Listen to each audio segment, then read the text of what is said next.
Hey y'all, I wanted to shoot a quick video about challenging the quizzes. If you log into Canvas now, you should be able to see the answer explanations for the questions. And as you know, you have the ability to challenge any answers you got wrong. And so, first, obviously, you should challenge answers you feel that you got right, but that the quiz marked wrong. I've already got one challenge that looks pretty persuasive, where a student is pointing out another section in the book that may help their answer and hurt the answer given by the quiz. And if they're correct, actually, they're making a bunch of good arguments, and if they're correct, then they'll get all the points back for that question. Aside from challenging, so you may look at the quiz and realize that the answer explanations, you see why the answer is the answer and you see why your answer is wrong. But you can still write to me and explain sort of what happened. So, did you take the quiz without fully preparing? Did you not take the time available to you to look at the case study and try to figure out the correct answer? So, really, especially for these first few quizzes, we've got a quiz due next Sunday, and then there's an exam. The exams are set over 2 weeks, so that'll give you a little bit of time to recover from the first few quizzes. Really, we need to figure out what you need to do to be successful at the quizzes. So, any feedback you have, it can be a challenge, it can be feedback, it can be explanation, because the quizzes are kind of important for studying purposes. You're you're supposed to get a new and better understanding of the theories by going through these quizzes and then looking at the answer explanations.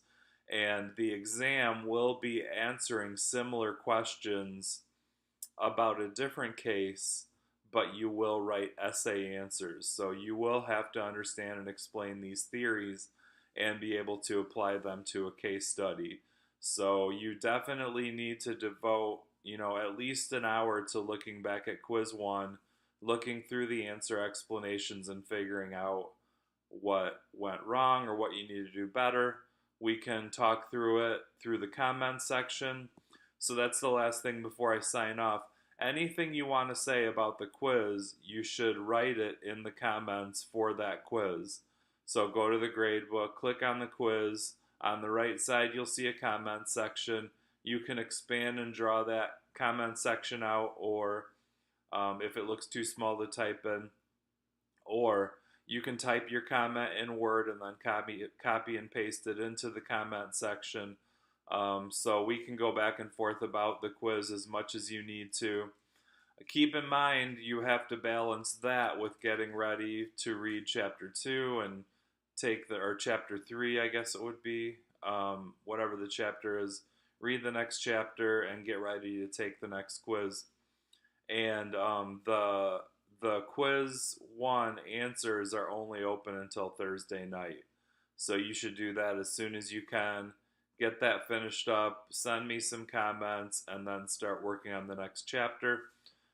If you got a score that's not super exciting, don't worry too much about it. What we're trying to do right now is figure out why and get used to the quizzes.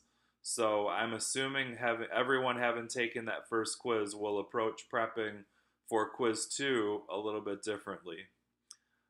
So let me know what you think. Give me any feedback you've got. Don't get too worked up about the score. We can fix the score. But this is a big part of each chapter you're going to study is preparing and taking these quizzes. So we need to figure it out. That's it for now. Also, you can ask any more general questions in the Common Course questions.